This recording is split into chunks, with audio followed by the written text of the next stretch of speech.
Joël Graven a perdu un fils. Une mort diffusée en direct sur Internet. J'ai même son dernier souffle. Il a tourné sa tête du côté de la caméra. Hein. Du côté de la caméra. Il s'est fini la respiration. Vous voyez, j'aurais préféré pas le voir. Et maintenant, je peux pas l'enlever de mon téléphone. Je peux pas. Raphaël Graven, 46 ans, est mort alors qu'il participait à un live stream ultra-violent filmé en continu depuis 12 jours. Sous le pseudo Jean Pormanov, il était la tête d'affiche d'une chaîne suivie par près de 200 000 internautes.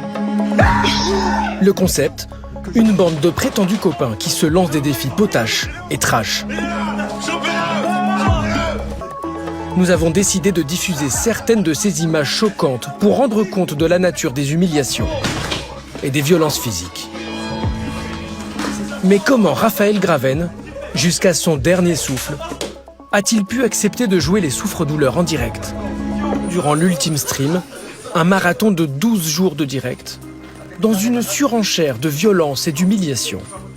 Raphaël Graven dit à au moins 4 reprises vouloir tout arrêter.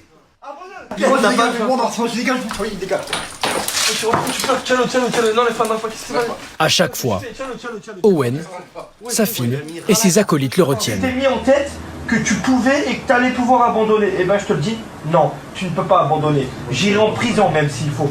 À aucun moment, les plaintes de Raphaël ne sont prises au sérieux.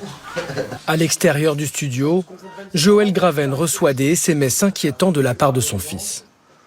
J'ai l'impression d'être séquestrée avec leur concept de merde.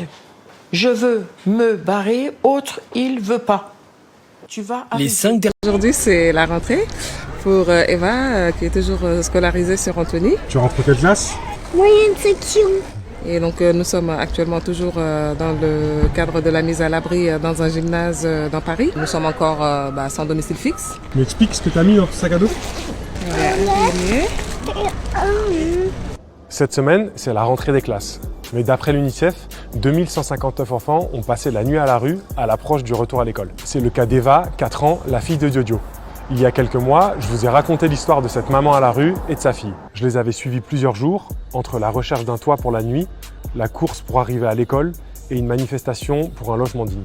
Aujourd'hui, elle a été mise à l'abri avec sa fille dans un gymnase du 17e arrondissement de Paris. Je suis retourné la voir ce matin pour prendre des nouvelles à l'occasion de la rentrée d'Eva. Quand on entend mise à l'abri, on pense peut-être que nous sommes dans un endroit confortable, une chambre d'hôtel ou un appartement, etc. Tandis que là, ce n'est pas du tout le cas. Ce sont des gymnases qui sont mobilisés, aménagés en abri temporaire. Ça nous permet d'être en sécurité, de ne pas être à la rue, mais niveau confort, c'est difficile, ça reste très très précaire. Actuellement, je dors sur un lit de camp. C'est pas du tout confortable. Du coup, j'ai des courbatures partout, mais pas que moi, mes voisins aussi. Enfin, tout le monde se plaint de la même chose. On se douche à 5 dans la douche des femmes. Parce que dans un gymnase, ce ne sont même pas des douches, ce sont les vestiaires. Il y a du bruit en permanence parce que les enfants, ça va du nouveau-né jusqu'aux adolescents. Alors du coup, les enfants ont besoin de se défouler, donc ils se défoulent dans la salle commune, en permanence quasiment. Eva est consciente de la situation. Elle sait que ce n'est pas normal de vivre dans un gymnase.